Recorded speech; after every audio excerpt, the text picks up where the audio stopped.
Well, yeah, certainly. I mean, it was our fault. We made a mistake. Spotter said it was clear. It wasn't clear, and, I didn't want to tear my car up, tear his car up either. I respect everybody, and I demand respect. And, I apologized to the guy when he came over the car, explained to him what happened, and then he took it to another level when he started calling me an idiot and whatever else. And I don't appreciate that. I'm not going to take it. I told him how I felt. I called him out. He didn't show. And so I'm good with it if he's good with it, but I'm not going to be disrespected by no means. Yeah, I guess I had a dinner date at Applebees last night that I didn't find out until it was too late. It's a shame. Love their riblets and boneless wings, but... All right, folks, welcome back to Meet Me at Applebees, your number one unrefined motorsports podcast. It's Brian here with Rob and Ashley, and we got a bunch of bullshit to talk about this week because everything was off pretty much, aside from Outlaw and late models. So, That's right. Yeah, we're here, and we're going to talk. Folks, how we doing this week? Yeah, we could have taken this week off, I guess, but in the interest of giving you guys something to think about, we're here at Applebee's. And besides, it's a standing day here. The servers would probably call in a welfare check on us if we didn't show up. How you doing, True Love? That's true. I'm ready to talk about that 7-hour dirt race that Brian made me watch. Listen, I gave you guys the choice. I gave you guys the choice of 2 hours or over 3 hours, and you picked over. Oh, no, 2 or 3. It was 4. I said 3-ish. I said 3-ish over 3 hours. I don't want to fucking hear it. I gave you the choice. I'm gonna have to go back and listen. Yeah. Yeah. I did enjoy this one, and we're getting ahead of ourselves here. We usually close the show with that, and I'm looking forward to it. But I did enjoy the video of the week this week, and definitely perfect for a week like the one we just had, where there was no NASCAR to speak of. I do kind of wish that because I wanted to pick a Fast Masters video for this week, which that was the series with all the old folks. Yes. But the one broadcast I found that I wanted to play was over 3 hours. I think I can't subject you guys to that 2 weeks in a row, especially when there's actually going to be shit to talk about this week. So. Have we watched the NASCAR Man video on that before? I mean, I have. We haven't for the show, but I mean, I want to watch the broadcast because I've watched the broadcast and it's amazing. Just fucking 60-year-old men wrecking $300,000 cars. Yeah, it's amazing. It's an incredible story. Yes. Well, there was racing this weekend on the NASCAR side of things, if you count ARCA, which I guess technically that does count, out at Flat Rock. My boss, Tony Stevens, was out there running the broadcast and thought he was going to get out of there nice and clean. But no, Max Reeves and Tristan McKee decided to get into it, and all hell broke loose. Max Reeves did win the race. But yeah, neither of these fuckers know how to pass without jamming their car up somebody else's ass. So yeah, I mean, I didn't watch it, but I saw some clips, and yeah, it was just basically those two guys just rubbing each other for like 8 laps and knocking each other out of the way, which one is entertaining. Don't get me wrong; it was like a tiny ass track, but yeah, Flat Rock is cool. But yeah, I had to talk to Tony on the phone for a second, talk about some tech shit up at Claremont. And he's like, yeah, I'm driving back from Flat Rock. And I was like, oh, you did the ARCA race? And he's like, yeah. And I was like, that was some finish, wasn't it? And he just like sighed, just, yeah. So. I had no idea there was an ARCA race until I opened the notes today, and it said ARCA, and I thought, well, guess I'll go watch the highlights. Yes. They managed to get those highlights down to 5 minutes, so you would have never known that it was a shit show. Yeah, it was just them beating on each other and not being able to pass cleanly. But hey, that's what you get these days, and I'm glad to see Flat Rock with race cars on it, because that place rules. Yeah, it seemed like a fun track, but yeah, I didn't watch. It's ARCA. Why would I watch that? Yeah. If there was no fantasy this week, Chris Davis would have won. Let's see here. We use the same note template every week, and it's just not much going on here. But everyone, don't forget to set your lineups this weekend, though. Yes. And yes, correct. They should be unlocked by now, I think. I forget when NASCAR does Usually it's Wednesday or Thursday Tuesday. They unlock. Well, fuck me then. Hold on. Now I gotta check just to be clear. Yes. It's every Tuesday. There was a decent amount of, while you're checking your lineup there was a decent amount of stuff that happened this week. Definitely a slow news week, but still enough news to facilitate a show here. I scrounged together a bunch of random bullshit. So. Yeah, I thought there would be a couple, like Jordan Bianchi was like, oh, I'm going to break something next week, and he didn't really break anything. He broke a couple dates, I guess, but that was about it. The schedule, I think, is what he was kind of alluding to. Yeah. NASCAR's in Iowa this weekend, and both the Amazon TNT portion of the season is over. Mm-hmm. Now we are on to the USA TNT portions, which means Lee Diffie is back, which I think we all enjoy him, but he's still somewhat polarizing amongst the NASCAR community, but he is much better than anyone on Fox, so fuck you if you think otherwise. Yeah, I like Lee Diffie. I gotta say, I gotta give TNT their flowers. Definitely not the prime broadcast, but the made-for-TV version of it. And I thought they did a great job. And the HBO Max function, gonna miss the fuck out of that. That was excellent to be able to have a commercial-free broadcast. Really, the only negative part of the the TNT broadcast was Marty Smith. Other than that, it was all good. Yeah, I won't miss that. So, but shout out to them; they did a good job. Dale Jr.'s involved, and he definitely gives a fuck. And he's been able to implement a lot of the things he's always talked about needed to be in there to make these broadcasts better, even on the TV side. So kudos to him and that whole crew for making it happen. But yeah, we get Lee Diffie and Jeff Burton, right? Still, and Steve. That booth hasn't unfortunately. Changed? Yeah, I'm tired of Steve Letarte. Kind of tired of Burton too, but yeah. Steve, I appreciate his knowledge when it comes to like strategy and all that, but I could do without his opinions at this point. Just stick to the facts.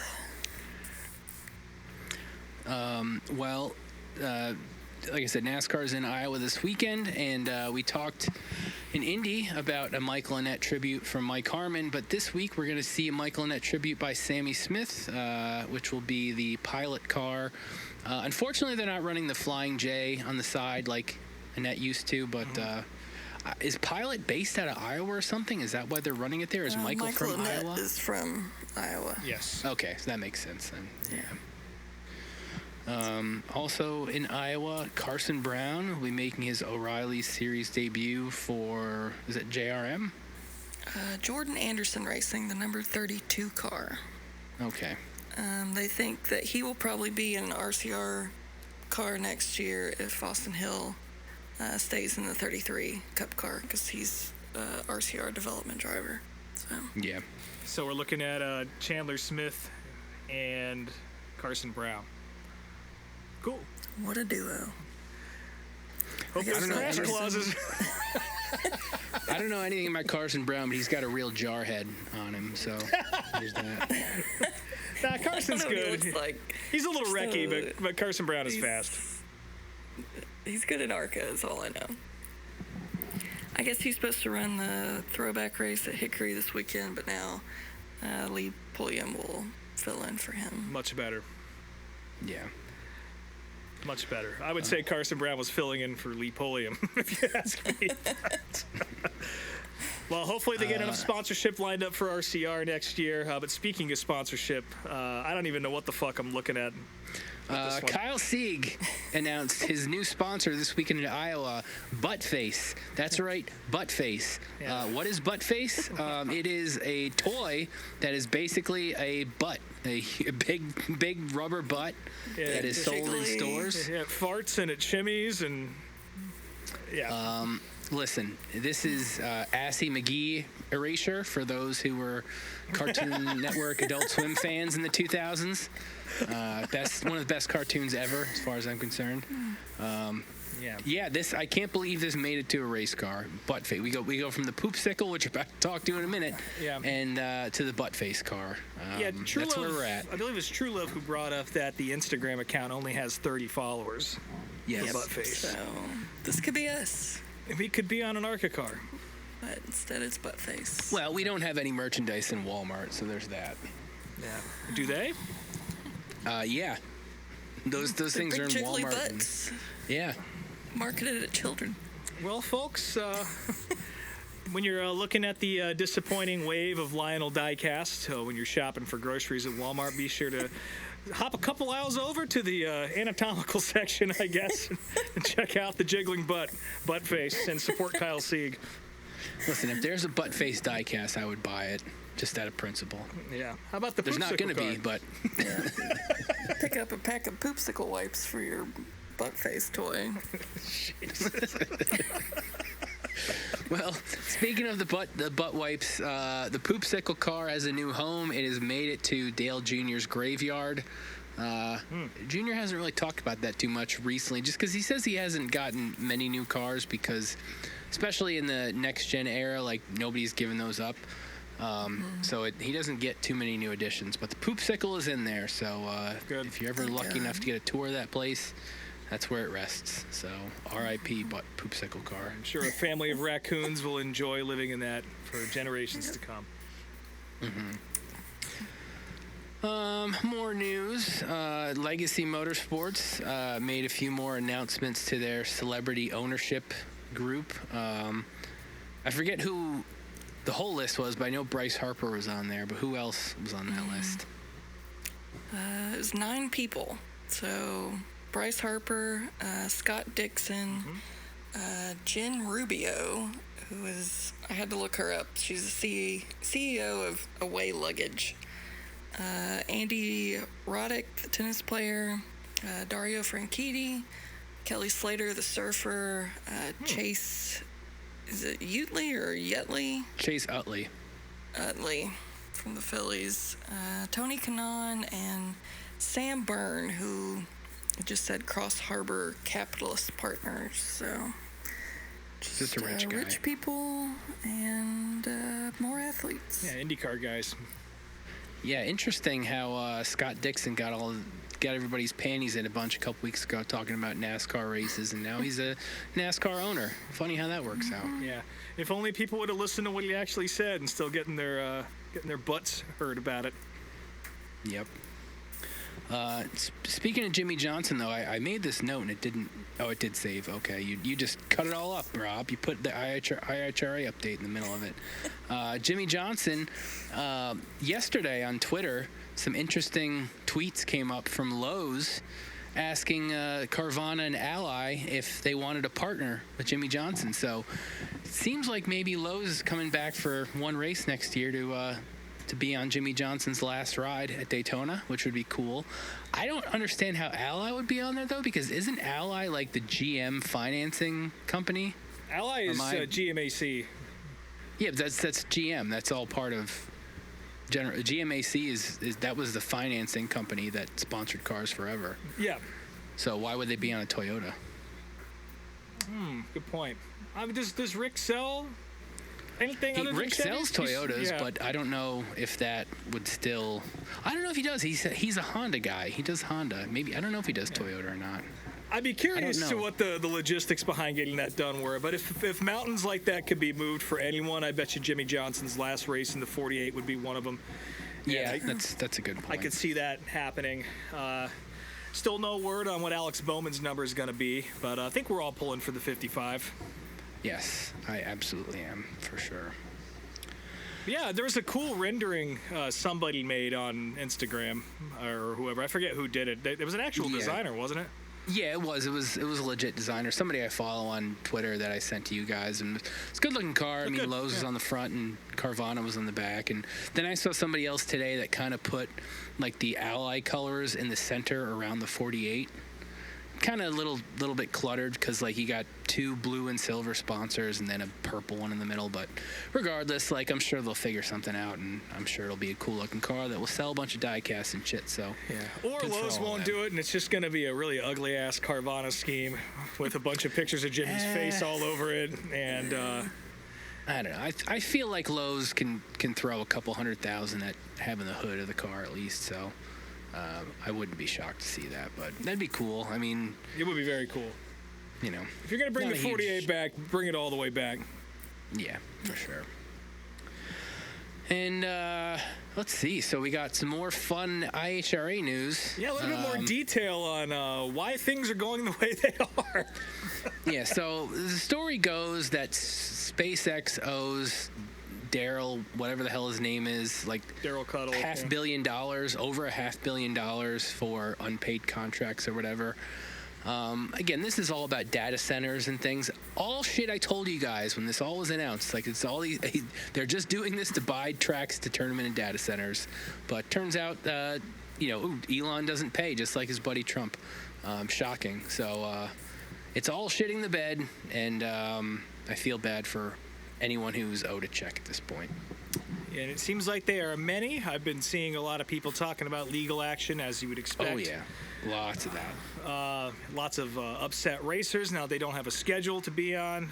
That late model stock series, I don't really think that really garnered much interest. So, but I'm sure there's some disappointed folks there. And then, of course, all the tracks that we like to go to, Rockingham being one of them. And we're going to tie this all together in a few minutes here once we start talking about Jordan Bianchi's suggested schedule release that he put out this week. I plan on asking Matt Shepard next week if IHRA owes him any money. Yeah. So we'll see how that goes. Let's see here. Tristan McKee is going to make a Truck Series debut. Ooh, boy. Where? His debut will be at Richmond, and then he will also run New Hampshire, Bristol, Phoenix, and Martinsville. The Spire 77 truck. The ripe old age of 15. Yeah. What? Yeah, he's a boy. Yep. He's a child. How can you be in a truck at 15? I thought you had to be at least 18. You can be 16 in trucks. I think it's 16. Short tracks, it doesn't matter. Yeah. Maybe he'll be Great. 16 by Richmond. I don't know. I don't know his birthday. Also, I'm going to Google that right now. Since no one listens to this show, and I don't actually have any proof of this, I'll drop some good news here. It sounds like Mike Christopher Jr. Might be going truck racing next year. That's good. And it might be replacing one-lane rigs. So I guess we'll see. Tristan He McKee just- turned 16 yesterday. So, perfect. Just in time. Yep. Yep. But yeah, so there's the good guy, potentially, and the bad guy that we know for sure. So, because Tristan McKee's a fucking weapon. Rising Season 2 debuting August 6th. Is this the series that had Connor and all those guys last year? Hocevar and Jesse Love and Raja last season.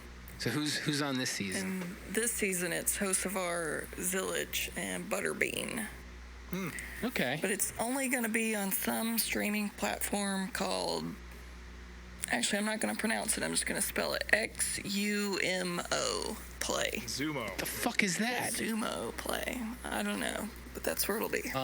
I will wait till it's on YouTube because I'm not going to go out of my way to download that. I mean, I enjoyed that series, but yeah, I don't know what the fuck that is, so no, I'm not going on my way to watch it. Zumo Play is your destination for free live and on-demand streaming channels ranging from sports highlights to fun recipes to music and festival coverage to blah, blah, blah, blah, blah. It appears to be another version of Tubi. Okay, well, if I can put an app on my TV for free, then maybe Yeah. I'll download it. There is a Xena the Warrior Princess channel in the Golden Oldies section. Little House on the Prairie. Carol Burnett. Yeah, this is literally it's Great. I'll just get my mom to download this. it's just Tubi. Yeah, she'll love it. I mean, there's got to be something else on here I'd actually want to watch. Nash I'm looking at Bridges. that. 15,000 titles. Come on, what are we doing here? Let's see. There's a Law and Order channel, but that's what NASCAR coverage is already. So, I've got that on USA already. Cops on the Law and Crime channel. We got a 6-hour block of that right here. You can tell this is an off-week show because I'm literally reading a TV schedule right now on an app. But yeah, Zumo Play. Looks like I'll be adding this to my television. Fine. I'm gonna skip this one. So. Let's What see else what we else got? we got in the notes. Also Connor the- Zillich. Oh, go ahead. I was going to say also that Americana 3-part series debuts this Sunday after the race on USA Part 1. So. Oh, right. You have to put that on my on-demand watch list. Not that I'm excited about it. Oh, there was also a NASCAR channel on Zumo Play, so it literally is Tubi. I don't understand. Listen, I use YouTube for any of my NASCAR watching needs. I don't need edited bullshit. I want bad video quality with commercials from 40 years ago. That's what I want. Yeah. I gotta say the NASCAR Tubi channel is actually pretty decent if you don't know what to watch. I think I've said this on the show before. Yeah. They've added this like stupid graphic with the current point standings up now, which is not necessary, especially when you're watching a race from 1998 or any points past. But yeah, it's pretty cool. Not quite as good and curatable as YouTube is, obviously.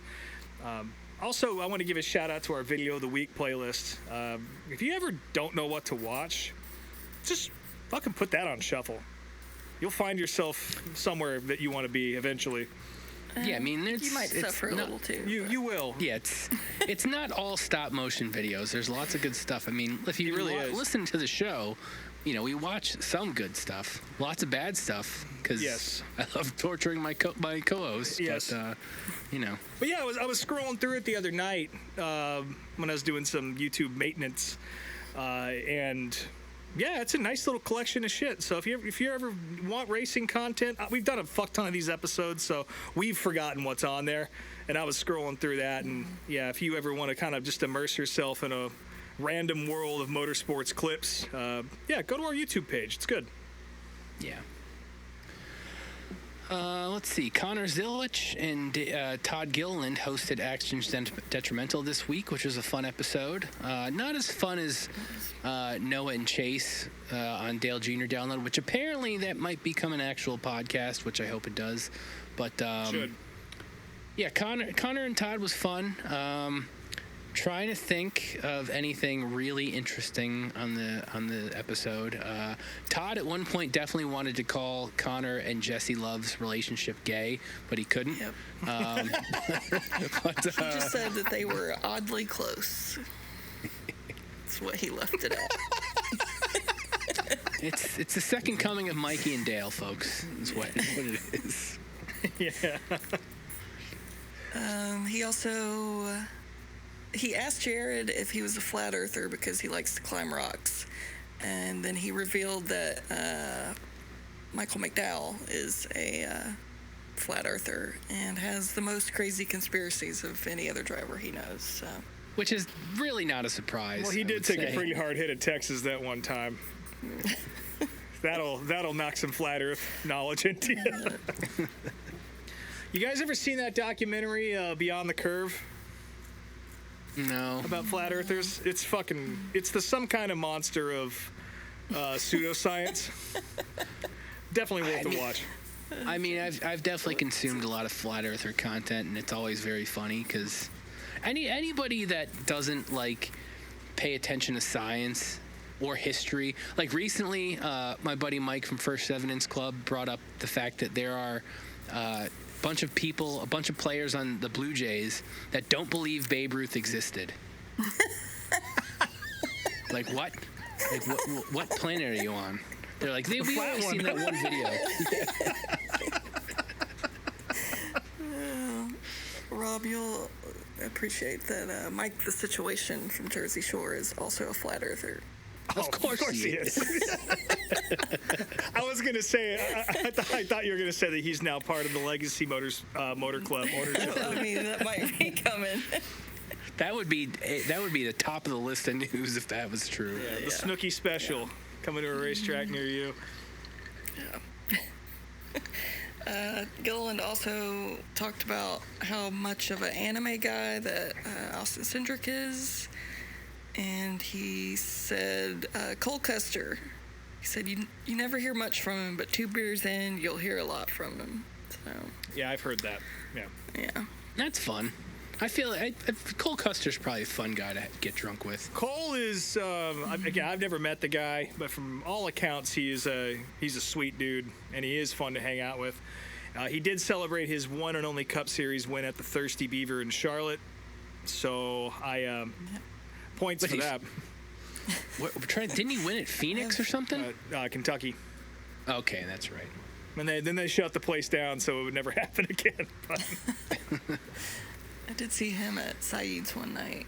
He was blocking the water cooler the whole time. damn, come on, Cole. My only other note from that episode is they asked Todd if he had any like cool nicknames growing up, because he's the Todd father now, and he's like, no, everyone just kind of called me Odd Todd. And Zilich starts talking about how awkward Todd is. He was like, yeah, we'll invite him over to like my RV to watch like the O'Reilly race with a bunch of people or something. We're just hanging out watching the race, and 10 minutes into sitting there, Todd will like put his head in his hand and like start shaking his head and go, oh man, I feel like I'm overstaying my welcome. He's like, I gotta go, and then he'll just leave. And he does it all the time. So, very interesting character, that guy.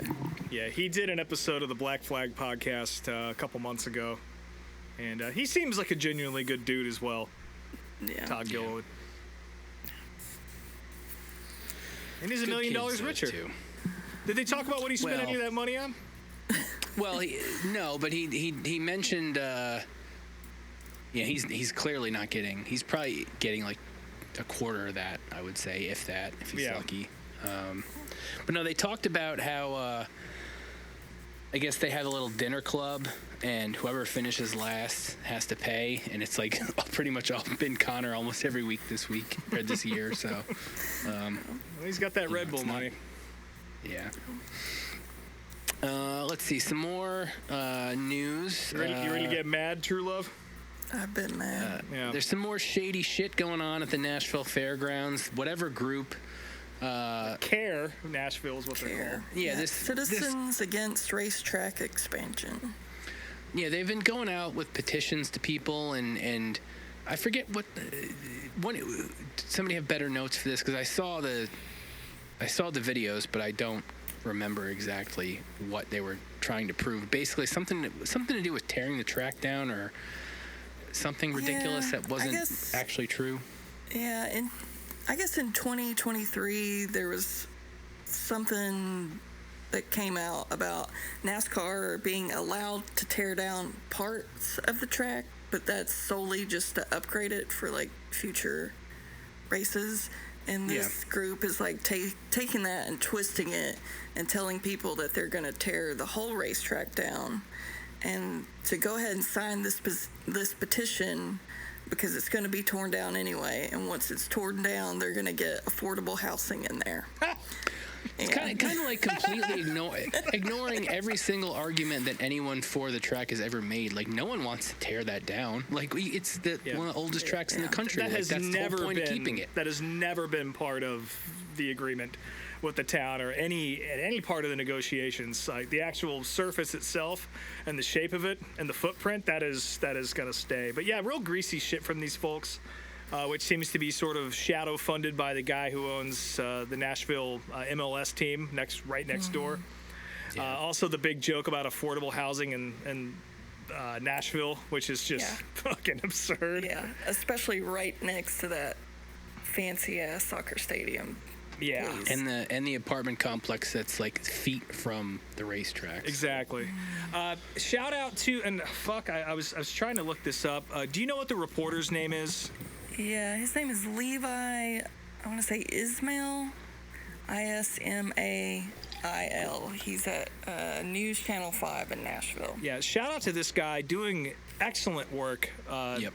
Really level-headed and actual journalism, which you don't get to see a whole lot in the year of our Lord 2026. This guy's out there doing what he's supposed to be doing as a journalist, and I really appreciate his work. It's amazing what happens when you have somebody truthful out there actually taking a look at what's going on and just reporting the facts. You can kind of decide who's being fucky and who isn't. And for me to be on the side of a major corporation like NASCAR,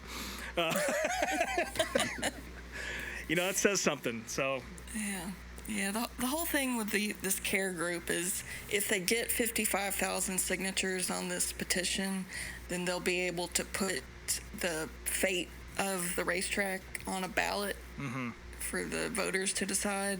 Yeah. So they've also been pushing out like text messages from canvassers that just say like sign this petition for affordable housing, and they make no mention of the racetrack or anything in those text messages. So yeah, just slimy shit all around. yes.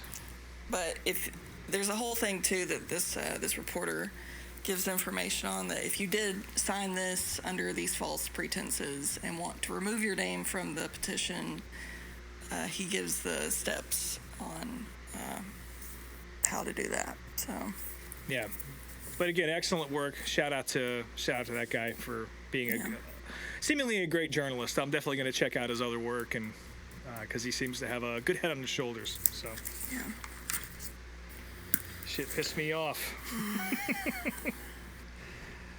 But speaking of scheduling, now we can tie the whole room together. We talked about IHRA. Obviously, Nashville was never really in the conversation for Cup racing or any NASCAR racing going forward in the near future anyway. But Jordan Bianchi did release an article on The Athletic that's free for you to read, sort of laying out what he imagines schedule changes are going to look like and the general layout of the schedule. There's no like definitive list or anything like that. But he kind of gives you an idea of where things are going to fit. Some positives, it looks like New Hampshire is going to be in the chase, which I think we talked about last week. Yeah. Very excited about that. Thanks for giving me the good weekend back. Thank you. I would say the bigger piece of news, we're not getting Daytona on July 4th. That's not happening. It's back in August again.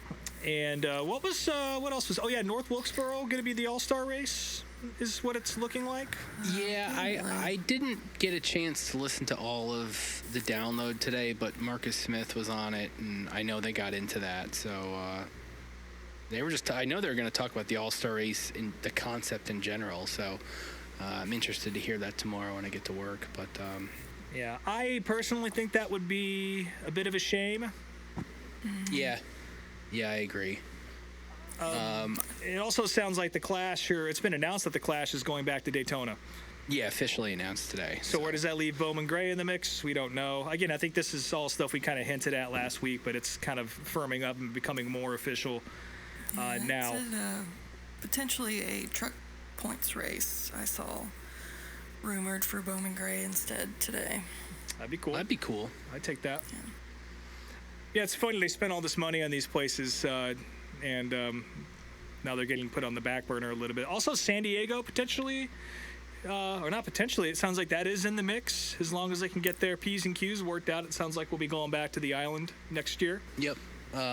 Chicagoland is probably coming back because it sounds like the street race is not going to happen because now there's like the NASCAR is requesting funding that the city or the state doesn't want to provide, so it sounds like we'll be back at the Oval next year, which is probably for the best, even though I did kind of like the Chicago street race in the end, but I think the Oval put on better racing, so yeah, kind of is what it is. Yeah, and then one piece of bad news, one piece of good news to close this out. Bad news, of course, Rockingham with all the IHRA drama. It looks like that's not going to be on the NASCAR schedule at all, which we hinted at that. Bummer. That's a huge bummer, though. I was really hoping to get down there. I'm assuming the train ride down to Rockingham is also going to be canceled as well as a result. probably And make them fend for themselves for 6 hours and then pick them back up. Yeah, and great news for all the Atlanta race fans and True Love in particular. Not great news. They're doing it. They're doing it on Sunday night in July again, folks. What do you think about that? Well, everyone said we hate going to races in the dead of summer in the South, and we hate going to races on Sunday night especially when they go to 3:30 in the morning. But they were like, great, so perfect. Let's just run it back again for you and put it on a Sunday night in July. Very nice. Yeah. Just for me. So they're going to boil those sea lions alive again. Yeah. Their little do really sea wanna lion try to- soup pot. I do really want to try to get to the February race, though. I need to go back to the racing's just too good. And the only time I went, I didn't get a full race, got rained out. So. Yeah, I'm definitely not going in July. Sorry. Fuck that They shit. put it in, legitimately, we get the coldest month and the hottest month. They're like, here's your 2 races. Yeah. I mean, the cold, you guys know I don't mind a cold racetrack. I appreciate Well, that. as much as I bitch about the cold, I'd be willing to bundle up more so than go sit in the sweltering heat. So. Yeah, at least you can put clothes on in the cold. You can't take your skin off in the heat. There's only so far you can go. That's very, very true. That's how I view it, at least. Yeah. But yeah, NASCAR 2027. I'm sure there'll be a couple more surprises in the mix that aren't very overwhelming or surprising. Yeah, I mean, I didn't hear unsurprising surprises. I didn't hear anything about any international races at all, which is kind of a surprise. I mean, obviously they took this year off, but you would think that Mexico or somewhere else would maybe be in the mix, but nope, nothing talked about. So Yeah, all of that and the Clash going to Brazil for some reason, that's not happening anymore. yeah. Way too far. But yeah, that's it. And like I said, we'll hear more about that as the year progresses. But looks like we're going to have a pretty normal schedule next year. All right, well, Septic tank time? yeah, I mean, technically septic tank time, but we also got to do DARF of the week, which is in the septic tank. It so, is, yeah. Climb on in, folks. And we're going to stay in here for the rest of the episode. We're watching an Eldora video for 4 hours after we wrap this up. So we're just get comfortable. We are in the handicap stall this week, so we can all fit and have a place to sit because this is going to be a little while.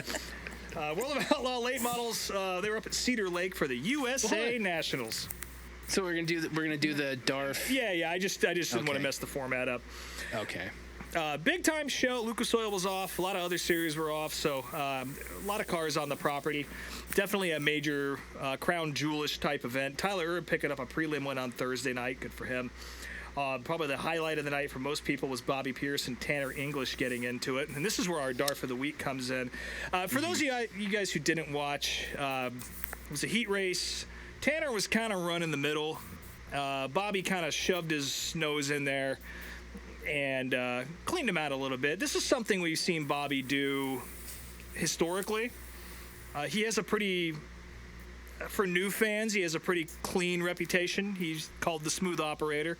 If you've seen him race, he's exactly that. He's just the smooth operator, the way he's able to rip the top the way he does. He doesn't make a ton of contact, but in his younger days, he was definitely a lot more aggressive, and this sort of resembled something he would have done. Bobby Pierce fans are saying that Tanner English didn't give him enough room or kind of juke to the left, but either way, not ideal. Tanner English was very pissed. The internet was pissed, and I didn't like it very much either, to be honest with you. I like Tanner English, but It was aggressive. As someone who, he's not my favorite, but I like Bobby Pierce. It was very aggressive. it was aggressive. And again, as a fan, you have the right to feel that way. It's okay. I have all sorts of unreasonable opinions about people because they pissed me off one day or not. It is what it is, But there is a line here. And our DARF for the week comes from a Facebook group called Everything Dirt Racing. Jake Pfaff.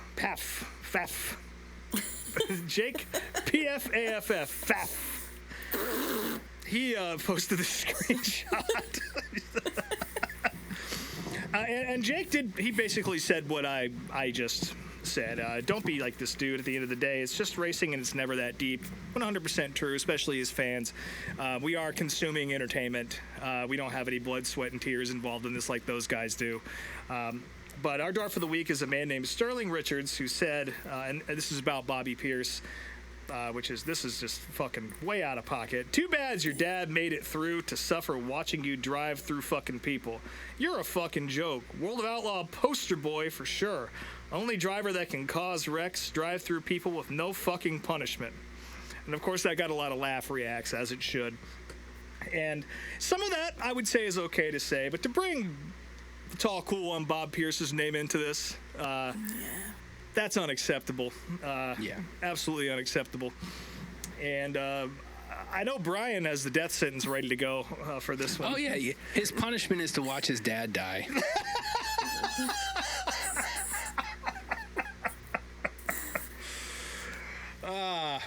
Well, No comment. who am I to...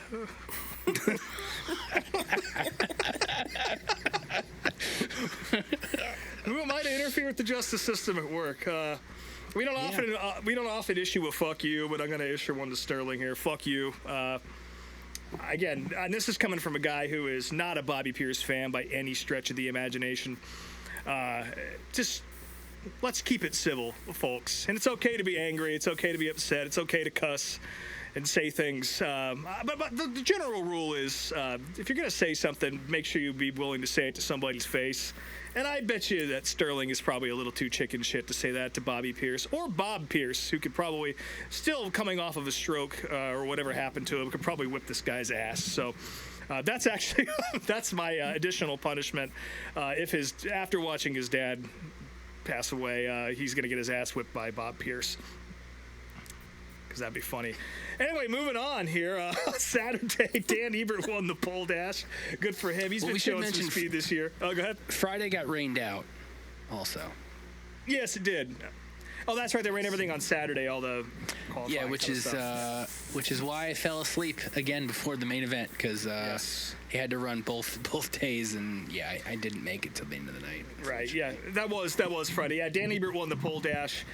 There was the fans fun dash. I'm still not really sure what that was, but Trevor Gundaker picked up a win there. Good for him. You don't see that very often, beating Gordy Gundaker, his brother.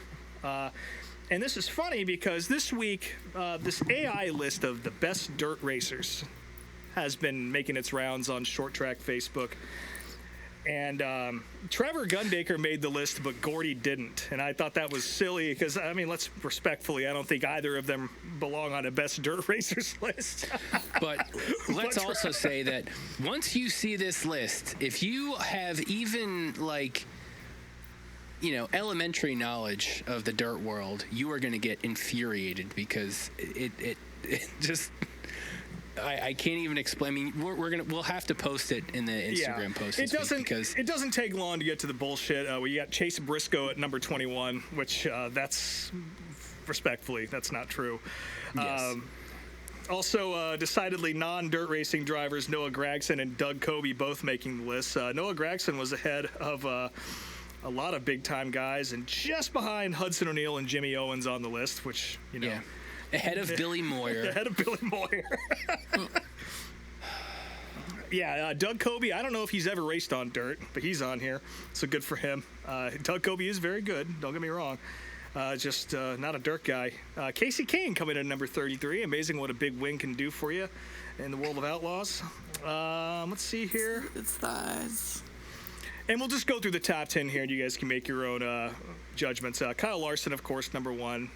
If we're talking current, most popular, and performance-wise, Kyle's probably deserves at least a top 5 spot. It's somewhat fair, yes. He's done some incredible shit, and he is going to go down as one of the greatest all time in dirt for sure.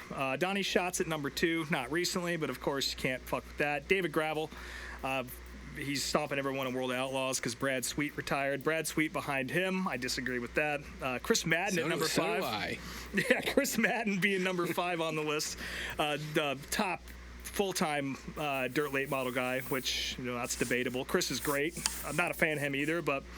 and Tyler Courtney, Rico Abreu, Logan Schuchart, Carson Macedo, and Sheldon Hodenshield rounding out the top 10. Ricky Thornton Jr. above Bobby Pierce, which that's debatable. Jonathan Davenport at 14. And they just stuck all the dirt late model guys together. This is AI. I don't even know why we're really discussing this right now. Yeah. Did y'all mention that Bloomquist is not even on here? Bloomquist is not on the list. Nick Hoffman is not on the list. And this is goofy. Yeah, there's just it's infuriating, but again, it's AI. But hey, it doesn't really mean anything. But here's the thing: when Trevor beat Gordy, kind of made me think. Maybe AI's onto something here. Trevor Gundaker coming in at number, where the fuck is he on here? We stand by. No, 110 on this 110. list. Yeah.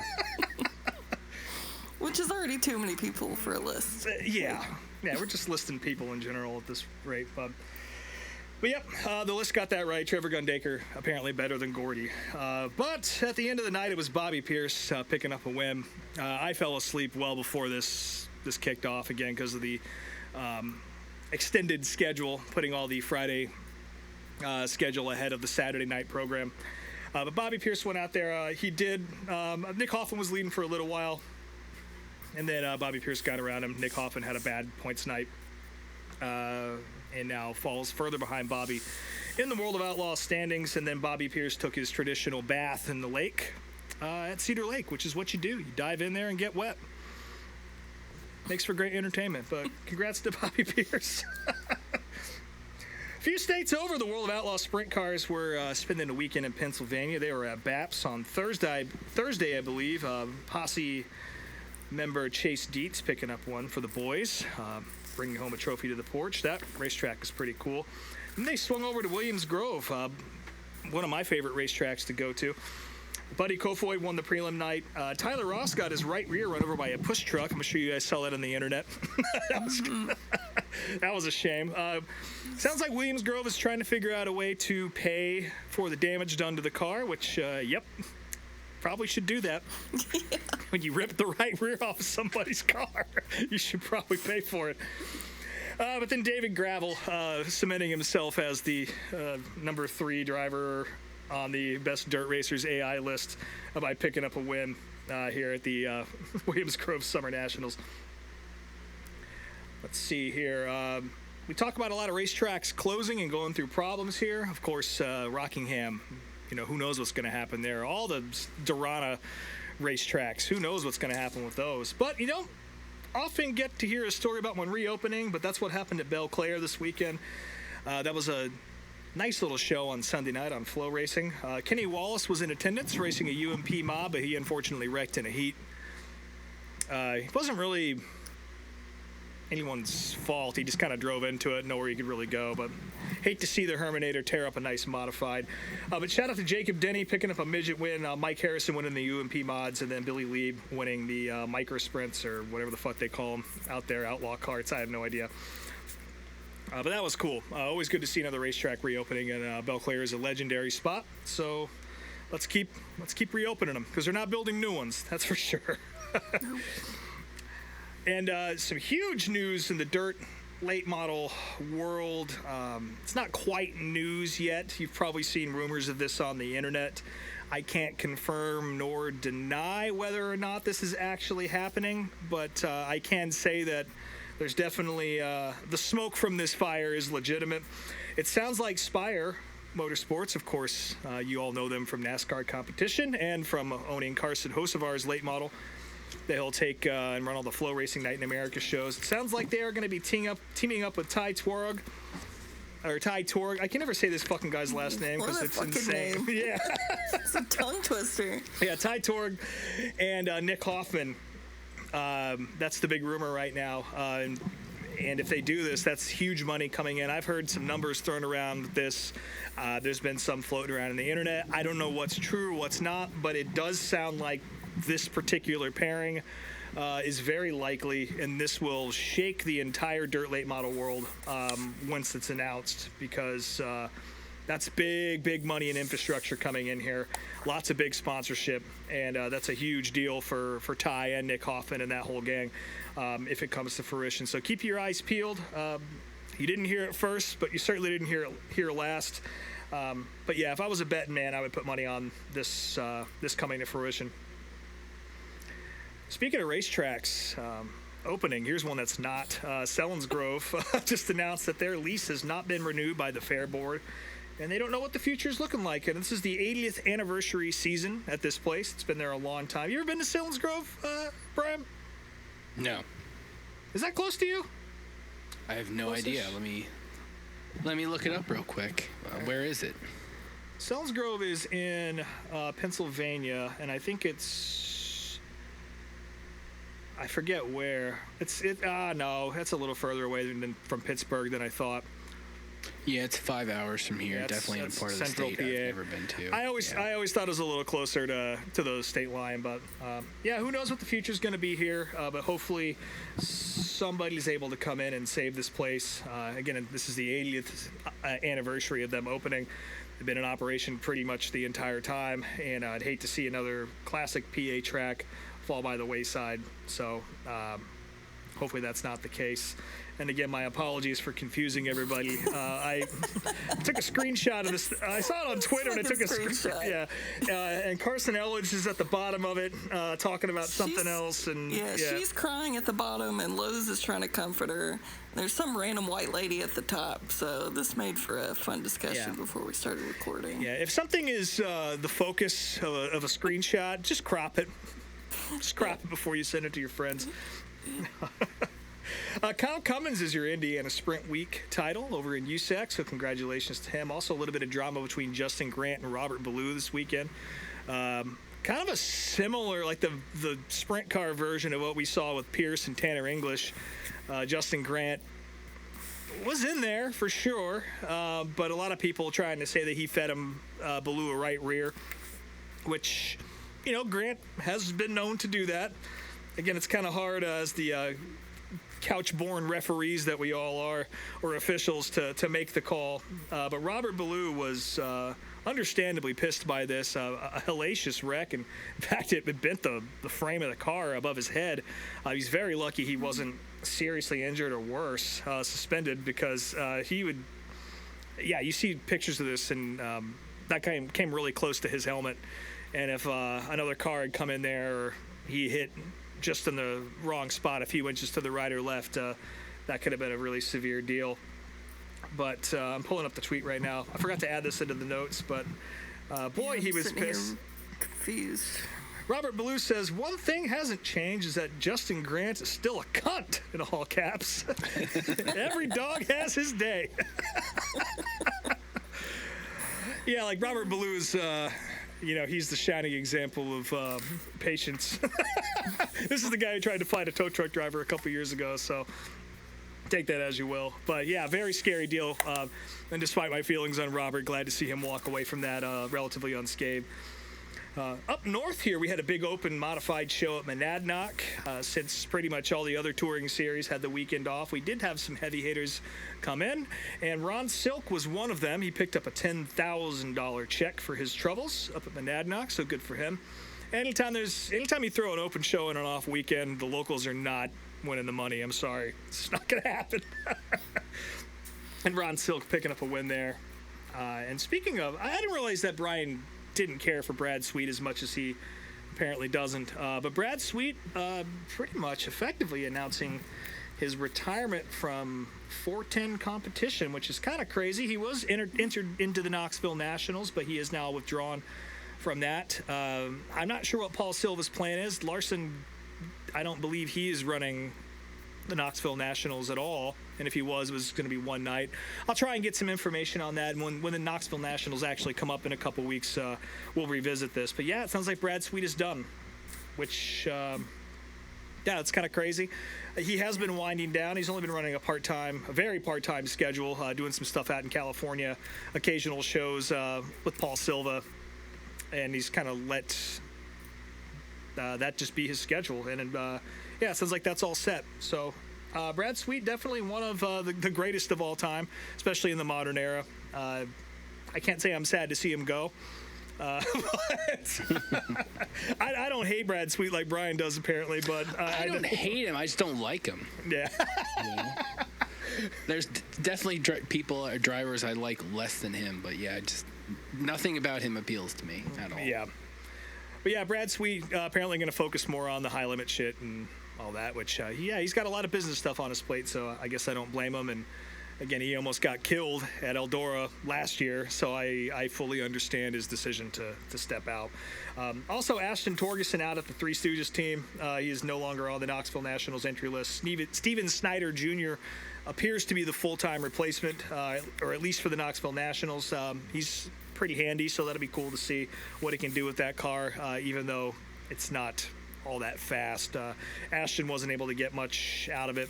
Certainly a step down from Jacob Allen's crew and car, in my opinion. But sprint car silly season never ends. It never ends. So we'll see where Ashton ends up for the Nats. He's definitely a good race car driver, and I'm sure he'll land somewhere. But we'll talk more about that in a couple weeks.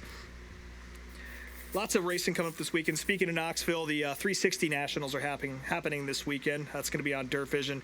The North-South 100 at Florence, that's going to be a good time. That's all on Flow Racing this weekend, a big Lucas Oil late model sanctioned show. NASCAR Wheel and Modified Tour is going to be at Thompson tonight. Unfortunately, I will not be able to make it out to that since I'm going to be flying to South Carolina early the next morning, and I'm sure my wife would love it if I rolled in at midnight from a modified race. Seems great for her. So it is her birthday weekend, so I'm going to grant her a wish she didn't even ask for and not go to this. But I will be watching on Flow from home. She secretly asked for that gift. Yeah, I know what she wants, and it's not that. Smart Tour returns to action at Pulaski, and speaking of NASCAR mods, of course, Justin Bonsignor has not been on that tour. Never a real definitive answer given as to why he's running a limited schedule or just skipping these races altogether. It has something to do with the tires for sure. Has something to do with how much it costs to run NASCAR shows, almost definitely. But he is on the entry list down at Pulaski, which is quite a haul from Connecticut. So maybe they just pay that much better down south. But yeah, Justin Bonsignor will be in action at Pulaski this weekend with the Smart Tour, so that's cool to see. Definitely weird not having the 51 out there. Four-time champion. You know, it's very, very strange.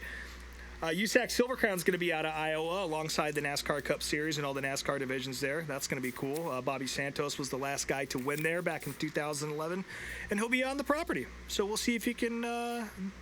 Is that back-to-back technically, 2011 to 2026? Sure. We'll call it that. We'll count it. Cars Tour is going to be at Hickory this weekend. Big throwback weekend. That's going to be cool. I learned about Lee Pulliam being in that race, so that's cool for me. I'm excited about that. A lot of great paint schemes for that. Yes, it always is good. They do a great job at that race. Ken Bob and the boys were out at Hickory this weekend, and they were sending me videos, and man, there were some preachers out there on Saturday night, let me tell you. One guy. Yeah, we'll post this video. I don't know who won that race or what happened, but yeah, there were some people on one at Hickory on Saturday night, let me tell you. That's a nice way to put it. Yes, definitely on something. The World of Outlaws are going to be at Peabody for the Ironman 55. Of course, that's on Dirt Vision. And then I think we talked about the Shane Gillis deal. He's been talking about Williams Grove a lot in public, and in fact, his hit Netflix TV show, which I'm a big fan of, Tires, they're hosting a fan appreciation night at Williams Grove. Mm-hmm. Very cool. I do hope, and we didn't mention this too. There's a dirt modified movie coming out called Pony, which was filmed all at Bridgeport Speedway, and it looks awful, and I can't wait to make you guys watch this for the show. But Shane has talked about doing some sort of Williams Grove movie, and I really hope that he does that, because that would be amazing. Yeah, I would love that as well. Yeah, and Tires is a great show. Yes, yeah. 100%. Season 3 comes out August 13th, but they're sponsoring the fan appreciation race this Friday. It's 410 sprints and 358 sprints. And I was like, I'm curious what the fan appreciation night looks like, sponsored by Netflix. And it entails allowing the fans to come into the pits for 45 minutes and free chips and candy. So that's what Netflix paid for. Nice. Yeah, Williams Grove is a great racetrack anyway. Where else can you go sit in the infield for free? You can't see much from down there, but it's cool. And if you're 17 years old, you can drink beer up on Beer Hill. So it's pretty much a magical place, and you can see why a guy like Shane Gillis came from a place like Williams Grove to go there. It all kind of makes sense.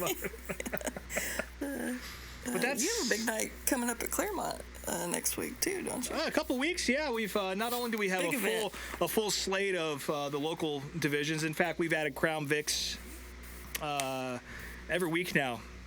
They're going to try and grow that division. But we've got a big hot dog eating contest on August 14th. Yeah, we're going to stop the show and bring all the fans down to the front stretch, and we're going to see how many dogs they can put down. I don't know if there's an entry fee or what to be a part of this, but I will be happily handling the broadcast for that one on pitrow.tv. And yeah, come on down. If you put them down, you can win a prize. Put them down, win a prize at Claremont on the 14th. I'm sure the cleanup crew is not looking forward to that. No. Yeah, the guy who runs the little blower truck, yeah, he's going to love sweeping that shit up. But yeah, Claremont's been fun. It's kind of sad the season's winding down. We have a few weeks left. A few big shows coming up. We got the Modified Racing Series coming back in. Granite State Pro Stocks will be there again. And then all the weekly divisions, of course. It's a great place. I love Claremont. It's been fun to work there. Hopefully we get picked up again for next year. And because it's a blast every Friday night, man. And lots of nice folks up there. And we're going to see how they're nice, but we're going to see how they can eat hot dogs coming up here. Chase Briscoe will not be in attendance. No, he will be far away. And normally I'd flush it, but again, we got Still stewing. 4 hours of the septic tank remaining with our video of the week this week. Brian, take it away. All right, let me pull up my notes here. So yeah, the 2007 Prelude to the Dream, hosted by HBO. This was a pay-per-view event, but it was essentially just kind of like a weird. It was kind of like a Fox broadcast, essentially. Like it's the same booth. It was a Fox broadcast. Yeah. But yeah, this is the entire event from start to finish, although they didn't show the UMP modifieds and whatever street stock division that also ran. They just showed Interviews. videos of interviews and drivers standing around the pits while there was actually racing on the track. But yeah, so this video starts off with a dedication to Bill France Jr., who had just recently passed away. We get a very cheesy 2000s intro with all the drivers trying to look mean and tough going into this dirt track race. Tony Stewart, of course, is the first guy to be interviewed. He did, within the last year or two of this race, he just purchased Eldora from Earl, and you know, we all know what he's done to that track since taking it over. He's done an amazing job with that track. It's, you know, it is the greatest dirt track in the entire country, facility-wise. I haven't seen Knoxville yet, but yes, Eldora. I've been to Knoxville. Oh, that's right. You've been to both. Yeah. Hell yes, yeah. I would put Eldora above Knoxville. Hell yeah. Really, I mean, there's a lot of these interviews, and most of them, there's not much to talk about. But this one, the only note that I made was that he tells Matt Yoakum that dirt drivers don't debrief like they do in NASCAR. There were notes about how there's no airports near the track, so it was kind of a pain to get all the drivers, and there was a lot of karting guys around and picking people up from different airports and stuff like that. The list of drivers in this event is as follows. We have Jeff Gordon, Denny Hamlin, Ken Schrader, Mark Martin, Matt Kenseth, Juan Pablo Montoya, Kyle Busch, Casey Kane, Ron Capps, Red Farmer, Bill Elliott, Tony Stewart, Clint Boyer, both Kenny and Mike Wallace, Ryan Newman, David Rudiman, J.J. Yaley, Ray Evernham, Dave Blaney, Kevin Harvick, Eric Almirola, Bobby Labonte, Cruz Pedregon, Carl Edwards, and Elliott Sadler.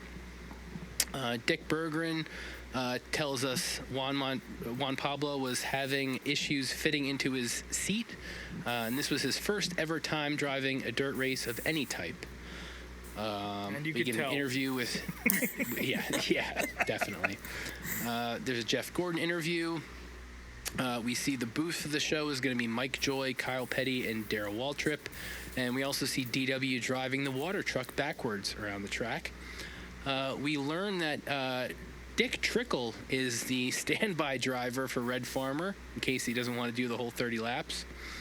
DW is just beside himself watching all these guys take hot laps. He's really taking it all in. We see Bill Elliott on the track, and they say his car looks good both speed-wise and the car itself, which it does look very cool. It's a throwback to his 80s Coors scheme. Bill Elliott, Kyle Petty makes a note about how he doesn't know how these guys can drive without mirrors. I should note that he drove this race in 2005. So he should know that these guys don't drive without mirrors. And I should also note that if you're a Kyle Petty fan, just turn it off now because we're going to have a lot of negative things to say about you don't Kyle need Petty. to hear what we're Kyle about to Petty, say. Kyle Petty knows nothing about anything. This entire broadcast, he's either has no idea what he's looking at or he's spouting incorrect information about these cars. Do we want to get into the Kyle Petty thing now about him just having really hardly any racing experience outside of NASCAR? Well, I think it's important to, you were kind of hitting at it just now. It's important to, when you listen to this broadcast and what he has to say, it's important to view through the lens of this guy knows nothing outside of a very narrow scope of motorsports. Yeah. His dad being Richard Petty, of course, the fucking king. At this time, one of only 2 7-time champions. This guy's on the Mount Rushmore of the sport, always will be. They have a fucking shade of blue that's it's their property. They own a shade of blue. They're the Pettys, you know. And this guy also, basically his first race pretty much was running ARCA at Daytona. So he's got a very narrow scope of the motorsports world. Kind of growing up in one of the royal families and then using that as an entry point into racing. So he's not quite as romantic or knowledgeable as a lot of these guys actually on the track or anyone on the facility might be. Which it's so, like, you know, Kyle Petty's whole deal in racing, I mean, he's always had kind of a laissez-faire attitude about racing. Obviously, you know, he was in Winston Cup and he won races and stuff, but his heart never really seemed fully in it, you know? Country music. Yeah, Yes. like, it always kind of seemed like he was maybe trying to angle, not necessarily get out of racing, but, like, do other stuff, which just isn't a bad thing necessarily, but, like, you know, he is the ultimate Nepo baby when it comes to racing, and you know, I say that as someone who also likes him, but also is annoyed by him a lot of times. Like, especially now, like he's still, you know, 20 years after he got out of the seat, he's still constantly espousing bullshit and a lot of opinions that are kind of just wonky and not really with the times. And like, this is on full display in this whole fucking video.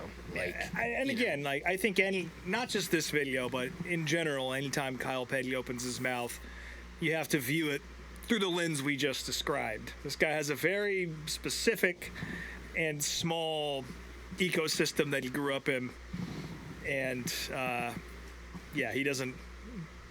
This isn't his thing here at Eldora. His ponytail has been pulled tight for decades now, which I think has also played a role. So. Yeah. And again, I don't think any of us are Kyle Petty haters here, but no, I mean, I like Kyle, but at the same time, I can say I'm annoyed by him at times, you know. Yeah. I just don't like to hear words coming out of his mouth for the past several years. And and for all you Kyle Petty fans that have not shut this off yet, we will say some positive things in a few minutes when we get to the Victory Junction portion of the show. Of course, this whole event is being run as a benefit for Victory Junction. Nobody on none of the drivers, none of the teams, not even the camera crew and production crew are taking paychecks from this. All that money was going to the charity, and they do a nice job of displaying exactly what that is. I know you've all seen the red buckets at racetracks, but maybe you don't know what it is. But in a few minutes here, we'll talk about exactly what Victory Junction is and say some positive things about Kyle. But for now... Also, back to Bill Elliott real quick. I want to say that when they were talking to him, his graphic had him listed as the 1998 Cup champion. So, whoops. Well, those guys aren't getting paid, so. Well, come on, they got to be getting something. This is a pay-per-view. I'm sure not every, I'm sure these guys have to the camera crew and stuff have to be getting paid, but That's not what they said on the broadcast. They also said that Bill Elliott was the 1998 Cup champion, so yeah. Who knows? Back to what's going on in the broadcast, though. We get hot laps, and everybody's, get to see everybody's cars, and a lot of them are painted up like their, Cup Series counterparts, but some of them aren't. But you get a good look as to who's in what, so you can kind of, figure out who's who. Red Farmer, we see him, and at this point, he's quote unquote only 74, and he looks almost young compared to, if you've seen him the last few years. Throughout the entire fucking broadcast, every time Red Farmer's name is mentioned, these fucks, Kyle and DW, have to make jokes about his age. You assholes are younger than him, and you're not driving. Well, Red still is, so just shut your fucking mouths, okay? Yeah. It was Red Farmer's out there. Joke after hearing aid joke after hearing aid joke. Meanwhile, Red Farmer's out there battling with Denny Hamlin. You guys are in the booth, so shut it. Also, Red Farmer in the Dirt Late Model Hall of Fame as well. Yes. Yeah. According to that movie. There was a graphic on the screen for this too. I thought that was fun. That is true, but I believe it. He absolutely, if he's, I believe he should be in all the Hall of Fame. Yes. So that's fine. There's a caution for somebody spinning on the track, and it kind of looks like Hamlin, but they never mention it, so who the hell knows who that was. We get a Bill Elliott interview, and really the main note that I made was that Ernie actually built him an engine for this car, which it was his own car, and he says he's got way enough motor. Yeah. So it's fast. Yeah. We get a Ray Evernham interview, and he didn't know how to get the car into gear, which apparently these cars have like a low and a high gear, which I didn't even know that, so that was news to me. Get a Kyle Busch interview. He's never driven a late model. He obviously has a little bit of dirt experience, but he wrecked his car in hot laps, so they had to put new suspension on the front of it. There's also interviews with Red Farmer and Clint Boyer, but really not anything to note, just, checking in with those guys.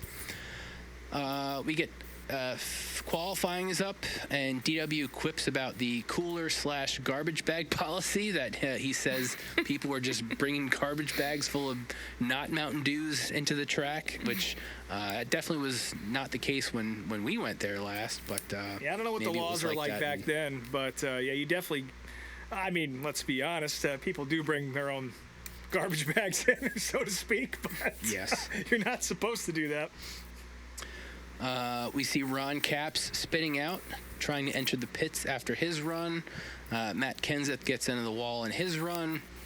Kyle Petty doesn't agree with the term cushion, which tells you all you need to know about Kyle Petty's opinions on dirt. You could leave it at that, yeah.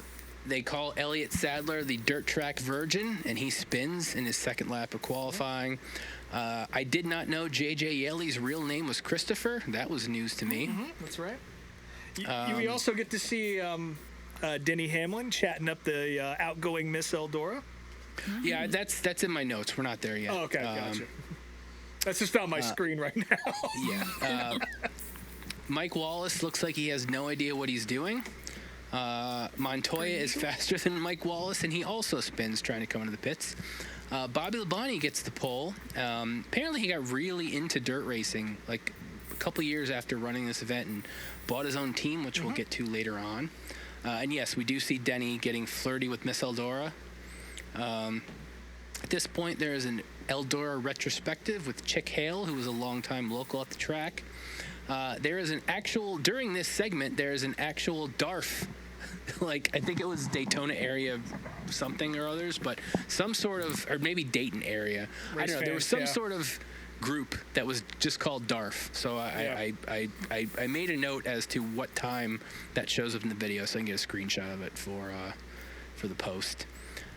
Dick Berggren shows off the Love Tunnel, which at this point was also renamed the Eddie Gossage Tunnel, because apparently Eddie Gossage at Texas made some sort of tunnel or something for Tony Stewart. They told the whole story about it, but I didn't find it that exciting, so I didn't take a lot of notes on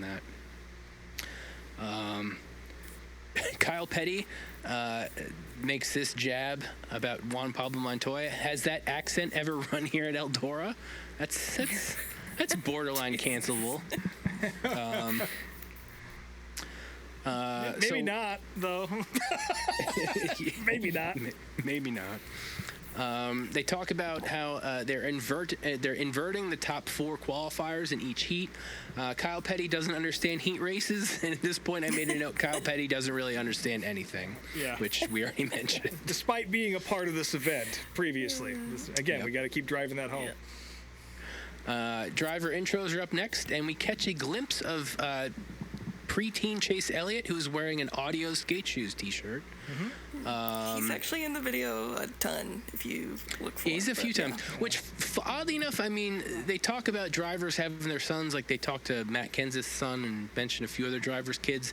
Ryan Blaney was not there, or if he was, they didn't mention him, which that was kind of surprising. Ross Kenseth is in here at some point. I don't know if that's in your notes, but yeah, it's later on. Yeah. I made a note of that. So the driver intros, Jeff Gordon gets booed, Juan Pablo Montoya gets booed, Kyle Busch gets booed, Mark Martin gets a lot of applause, no surprise there. No one reacts to Cruz Pedregon. Yeah. You would have thought Dave Blaney would have got a bigger reaction, being, a dirt guy who ran there a ton. And then I have this note, young Denny looks completely unfuckable. Knowing how much of a poon hound he is today, like young Denny Hamlin is just this chubby, nerdy looking guy that, like, who would have thought he would have turned into who he is today? Still had his baby face. He was, when this race ran, he was Rookie of the year before in Cup, so he was a baby. Yeah, still a baby. Yeah, also wild that this was like 20 years ago almost. Yeah, 19 years ago now, which is really crazy to think about. Hate that. Yep. At this point, DW goes and takes a pace lap in an old Benny Parsons ARCA car, which actually won at the track in 1968. And this, of course, was done because Denny had passed earlier in the year. R.I.P. Benny, love you. I named my dog after you. So that's how much I love you. We see Ron White, the famous blue-collar comedian, riding around the track with Bobby Labonte and Denny Hamlin. Let's see, we get a little Dick Bergeron note about crash clauses because, again, most of these cars are just loaned from actual late model teams. And he mentions that there are no crash clauses, which is a bummer for a few cars later in the race. But they said everybody just wanted to participate, and that's why they loaned their cars. And there are 5 backup cars if they're needed. There is a group called Bombshell that does the national anthem. I've never heard of Bombshell in my life. Nope, but you definitely heard him in this video plenty. I skipped. I fast forwarded right through the national anthem. Yeah, that was Mike Kerb's donation to the whole broadcast was Bombshell. Yeah. They're serviceable. Fine anthem. Better than that one that was at the women's pro baseball. Yes, we're working with a low bar here. This past weekend, that's for sure. The heat races. Now we're on to the heat races. We see a Denny Hamlin interview before they start, and he's eating a burger while in this interview. He is a little shithead. He calls Kevin Harvick stupid. Kyle Petty asks if his trainer knows that he's eating like that. And I think he looks like a turtle in this outfit. He reminds me of... I forget the movie, but the movie where Dana Carvey plays a human turtle, that's what he reminds me of in this outfit, because his head is small and his body is big. In the first heat race, Bill Elliott spins almost immediately, and Jeff Gordon tags the wall with his rear quarter panel. We get the restart, and Jeff Gordon, Ryan Newman are battling for third. Elliott and Capps are battling for fifth, and Bill and Ron get physical. Elliott and Newman end up wrecking at the finish, which leads to both the cars on their sides, and Bill having probably the softest rollover of his entire career. Gets out of the car and is just laughing, which is pretty funny. And then they somehow roll the car over by hand. Like, just 20 guys out there just roll the fucking thing over by hand, which is pretty wild. Everybody's just kind of smiling and joking after the fact. I mean, again, it was, yes, it's rolling a car over, but when you see, I'll get a screen grab for the post. It's a very, they both get into the wall like Elliott's coming off of 4 on the high line and Newman is coming from the bottom, and they both kind of collide at the start-finish line and just push into the wall, and Elliott just does a slow rollover, and it's not very violent. Yeah, it's like trying to blend a deck of cards almost. Yeah, essentially. It was a bummer, though, because that car was fast. I mean, after he spun, he restarted last and flew up through the field to the transfer spot. So Yeah. He says it wasn't that bad of a wreck. Top 5 in this race is Clint Boyer, Ken Schrader, Gordon, Newman, and Elliott. And we get interviews with Boyer and Harvick and Montoya afterwards. Heat 2, Kyle Busch just drives off. Mike Wallace and Ray Evernham are battling for last place. Kenny Wallace and Mark Martin get a good battle for 4th. Mike Wallace spins out for a caution. Kyle continues to not understand these cars and says aero isn't a factor. Kyle, these cars are fucking wedges. Of course aero is a factor. What the fuck is wrong with you? Yeah, it's certainly not like it is now. And again, like it is a little, if you haven't, viewers at home or listeners at home, if you haven't watched any dirt late model racing from any time since we've started doing this show, maybe you've got into it because we talk about it. These cars are square. They're squared off. They don't have all the aero elements. They're not quite as skewed. But yeah, there's still aero happening here. As Brian said, they are door stops. So, but not quite the immense wake that we have now. Yeah, I mean, they were not quite at the Twisted Sister era that they're in now, but they were getting there, you know, especially compared, if you look at the cars from the 90s, like they were just in that in-between era. I mean, this was the Twisted Sister era of the Cup car, so, you know. Exactly. Yeah. also, Eric Almirola is in this race, and DW calls him Almirillo, so I enjoyed that. Much cooler name. Yeah. I forgot about Eric. Yeah, I mean, he's there, but I've seen him win. Totally forgot about him. after the restart, Dave Blaney jumps up to 5th, but he ends up getting into the wall and is out with a flat tire. Top 5 for this heat, Kyle Busch, Eric, Carl Edwards, Mark Martin, and Kenny Wallace. Heat 3 is up next. Casey Kame jumps out to the lead. Pack kind of gets strung out. David Rudiman starts to chase down Yaley at the very end for 4th place. We see a nice battle with Red Farmer and Denny Hamlin. Top 5 for this one is Casey Kane, Tony, Bobby Labonte, J.J. Yaley, and David Rudiman. We see a Kyle Busch interview. We see Ryan Newman continuing to work on his car. At this point, there is a few-minute video of Austin Petty giving a tour of the Victory Junction camp, which, again, this is what this entire event is for. I admit I skipped Didn't through know this he 'cause existed. Austin Petty? I've heard the name, but yeah, The I mean, he's... lesser-known Petty. Yeah, he wasn't part of the diecast collection that's still in Walmart shelves. Yeah, that's true. Then we get interviews with Tony about the camp and his workings with them. We get a Casey Kane interview. At this point, the UMP modifieds are on the track running a race, and Mike Joy is talking with food in his mouth. They're all fucking eating, actually, if you listen to this section. Like, every single one of them have food in their mouth. Yeah, you can hear him So, smacking. yep. We get a Mark Martin interview, and he reveals he's driving a Billy Moyer car. Interviews with... Yep, interviews with Almirola and Schrader. DW is absolutely enamored with the flames on the winner of the UMP races car. Oh, he loves them. Yeah. Yeah, he just loves it. And then we get another interview with Schrader and Jeff Gordon. Here we're in the B main. Bill Elliott doesn't run. He's done for the night, even though, again, he had a backup car there for him. Ron Capps starts on the pole, and he jumps to start, and they have to re-rack him. It's a big group for the first couple laps. Elliott Sadler spins, and Mike Joy says he ran out of talent. I love that so much. Which DW and Kyle kind of give him shit for saying that, but it's funny, so I'll allow it. And you can tell it just kind of rolled off the tongue. Yeah, for sure. Back to the restart, Ron Capps checks out again, and Denny is in second. Capps ends up kind of stumbling, and both Kenseth and Hamlin end up passing him 3 wide for the lead. Caps falls back quickly. Dave Blaney's up to third while Denny and Matt battle for the lead. Juan Pablo and Pedregon get together, and Montoya noses it into the wall. During this caution, we get a Carl Edwards interview. They end up having to stop Cruz because part of his spoiler was like hanging off the car, which DW says there was poles sticking off that car after the Juan Pablo wreck. Yes. So they stop him to pull the piece of the spoiler off, but the track worker just ends up spinning it around like for 30 seconds trying to figure out how to get it off, and eventually figures it out. There's a restart, and Cruz immediately spins. Doesn't have that downforce he needs.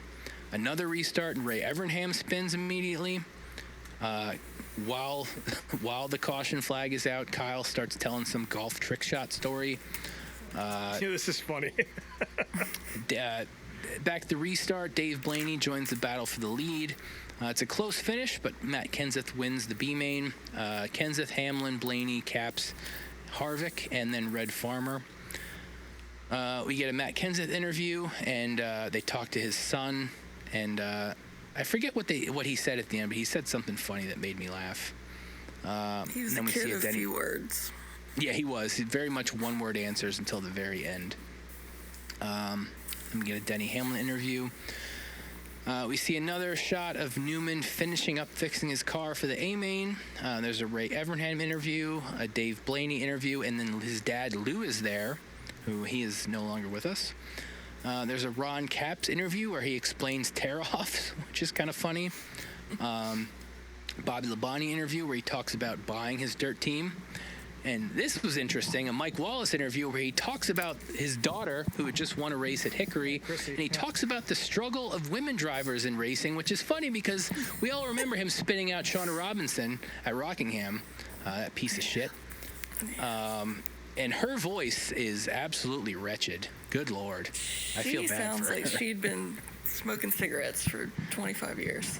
Yeah, like, oof. She may have. She may have, even though she's not 25 yet. Yeah, hey, I don't do not a math guy, We get a J.J. Yeley interview where he utters the sentence, "They look like race cars," in reference to the late models. He had a very high-pitched voice in this interview, too, which... Mm-hmm. Classic sprint car guy, though, having an opinion like that. Yeah. And Dick Berggren ends the interview by saying it's nice to see him covered in mud again, which is pretty funny. We see a guy named Barney Craig winning whatever street stock class they were running that night as well. Would have loved to have seen these races. Yeah, I mean, no reason not to. Yeah. There's pre-race interviews with Harvick, Edwards, and Boyer, and all of them seem confused about where they're actually starting in the main, which, yeah, I don't know how they actually made the lineup. Didn't make sense because, yeah, there were guys that won heats that were starting in the back. I don't know how that worked. And they didn't really explain it, so who the fuck knows? We see an old guy.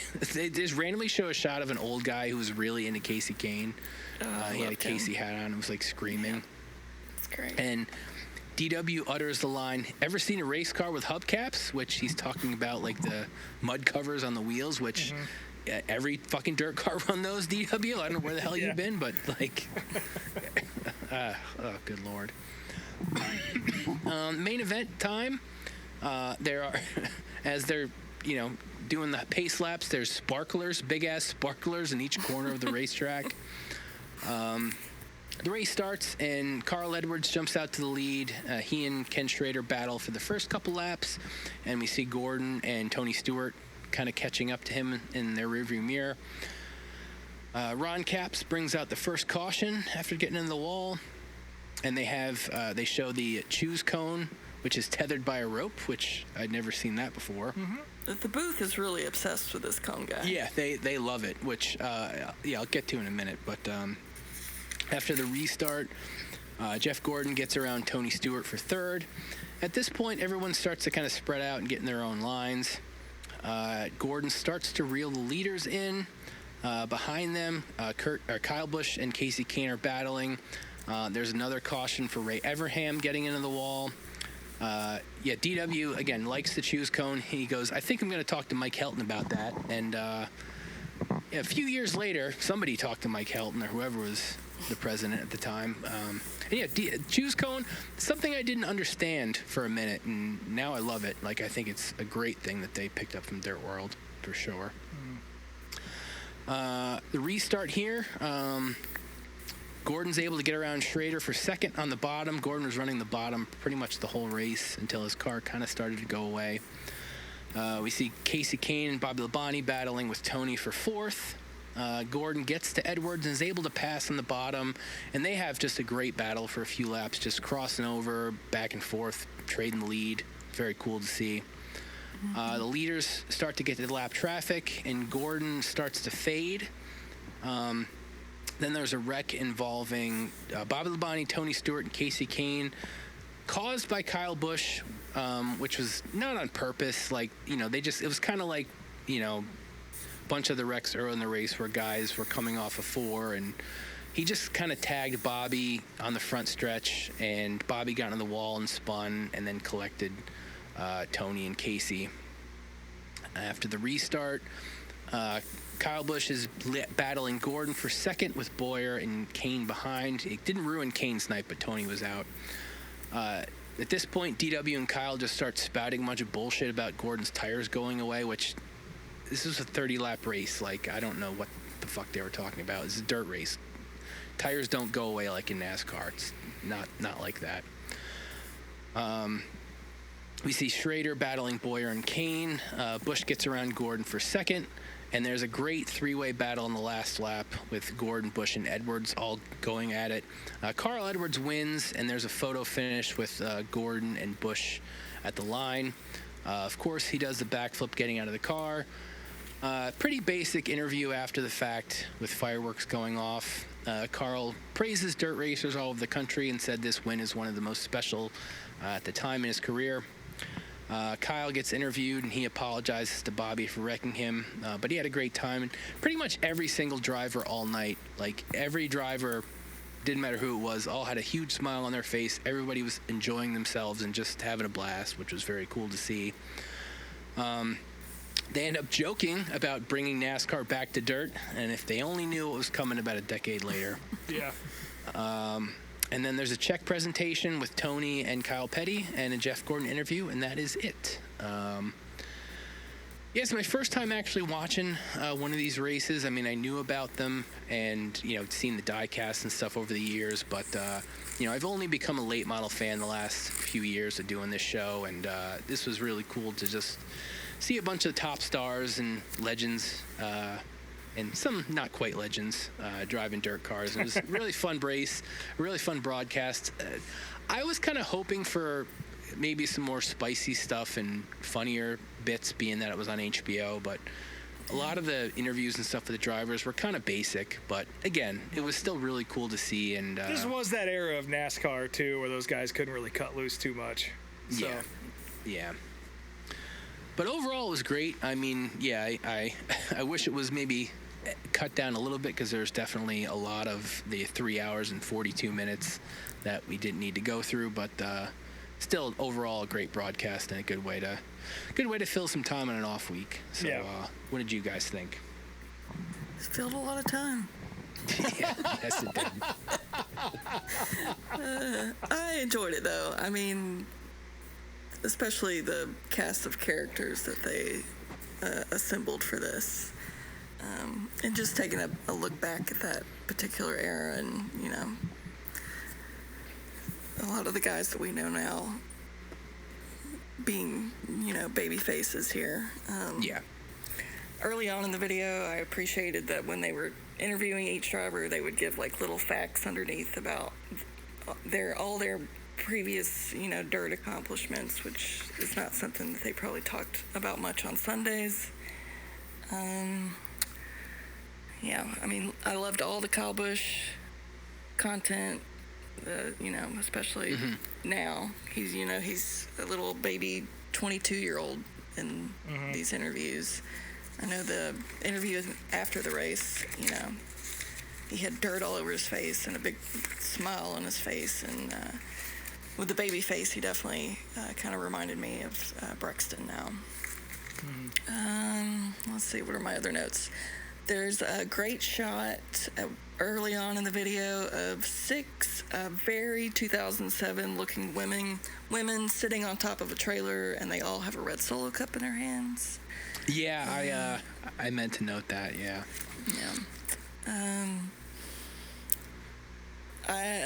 Let's see. Boyer, though, I mentioned they were talking about everyone's accomplishments on the graphics. Boyer's graphics just said best career cup finish, 3rd. So I hadn't that's won all they yet. could come up.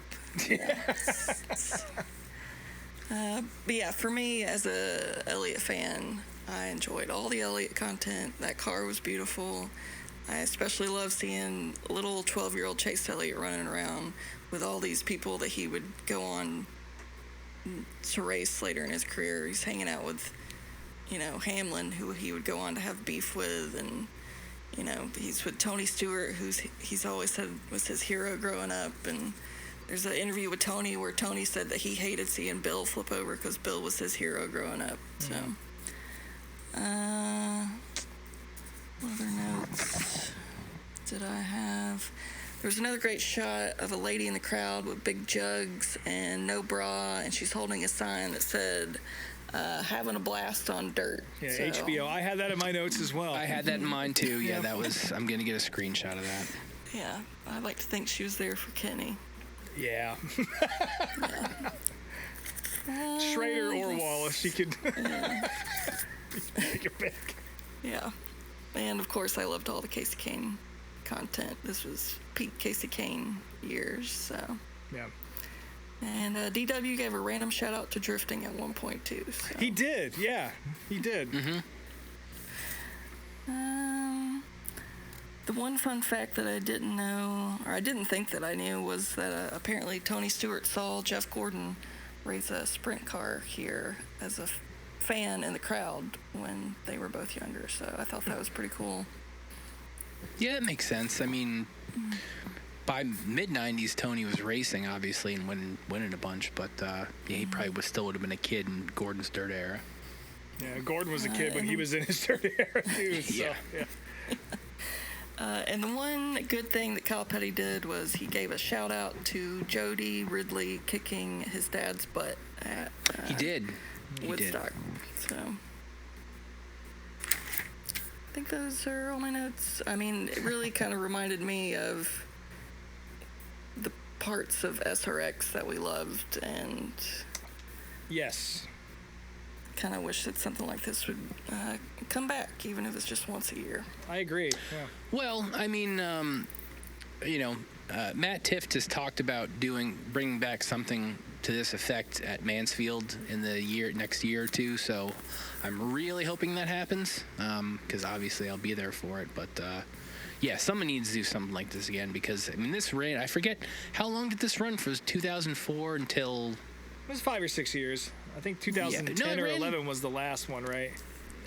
I want to say I've seen up to 2012 on YouTube, so it ran for a handful of years, but it needs to come back because it is such a cool event. And yeah, I mean, if it was within reasonable distance, no matter what track, I'd be there for it, because this was really cool. Yeah, I've never actually watched a full Prelude broadcast before, so this was a first for me. I've seen plenty of these features before, but never sat down and watched the whole thing. I very much enjoyed this. Again, really cool to see these more squared off late models out there with these guys kind of being fish out of water. None of them really with too much, with the exception of Red Farmer and maybe a little bit of Mark Martin there. None of them have really driven a super late model on dirt outside of the Prelude, so it's always fun to see these guys try and figure it out live. Well, Tony would have. And Tony obviously. as well, yeah. And I think Dave Blaney maybe a little bit too, but yeah, there was my favorite crowd shot. There was a kid with cans on, like headphones, that had a piece of plastic that was just kind of like held in place by the headphones in front of his face. Did you guys catch this? Oh, I missed that. This little redhead kid. It's real subtle, but the light shines on it just enough. It looks like he's got like a like a plastic notebook divider or something just stuffed into his headphones. I don't know how effective that is, but kudos to Mom for trying her best there. Yeah. Just to be clear about the choose cone, it's not the same choose cone as we have now. This is to keep people kind of in one side of the track for the restart, so nobody jumps. Well, fuck me then. But still, not a bad idea for NASCAR. Put a cone on a chain and get that fucker out there, and let's fix these restart issues. I feel like the cone guy was really living life on the edge there. Yeah. But I mean, just again, especially with the skill level in the field. Absolutely. I gotta echo what True Love said. We need something that feels like this, and in this era where we're kind of debating what the All-Star race is or what the Clash is or all these special events. To me, this fills that exact void of what we're looking for here.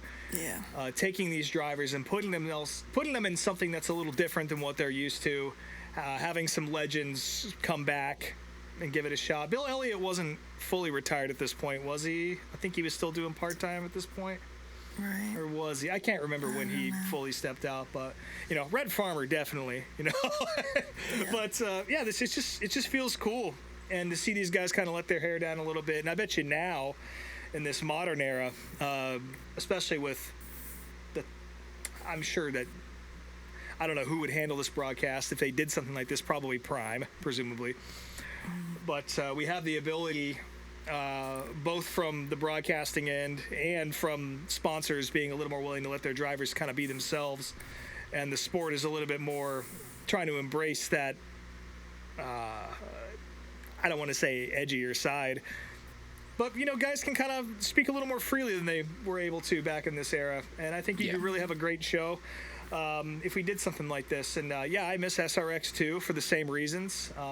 And I think that there is something special about this that I really miss, especially also since short track racing is such an important pipeline into NASCAR and helps support it and bring talent into that level. It's always cool when they give a throwback. That's why I like the Bowman Gray shit so much, because it kind of gives back to the roots of the sport and where everybody comes from, just like this does, even though dirt late model racing is a little bit more established on its own, I would say. But yeah, let's bring it back. Let's do it Dream Weekend. Let's just do the Prelude again. Tony, I know you're listening to the show. Come on, buddy. I know cars are way more fucking expensive than they used to be, though. So we might see some crash clauses this time. By the way, SRX cars, I don't know if we mentioned this before, but since we were talking about them, those were all purchased by Skip Barber Racing School, and they're going to be used as part of their road racing program now. They have some sort of series they're putting together with that, and there are some photos that were released of those cars. Very clearly SRX cars with the Skip Barber wrap on them.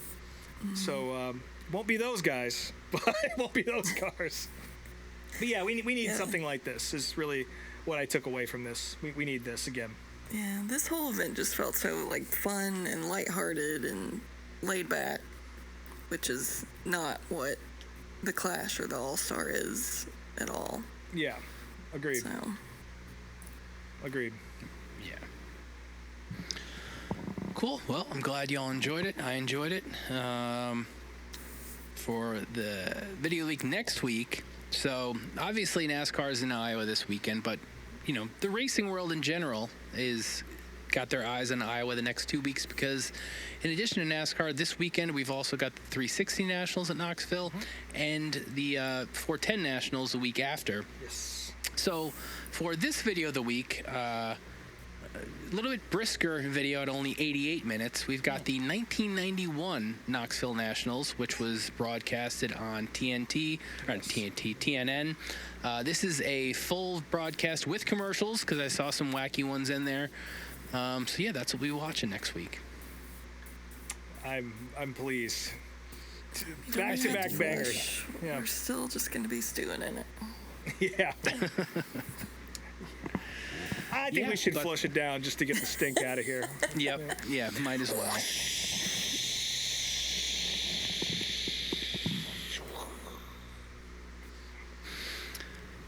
But yeah, we got, like I said, NASCAR's in Iowa this week. we will be recording a day late again next week because I will be at Mansfield on Tuesday night.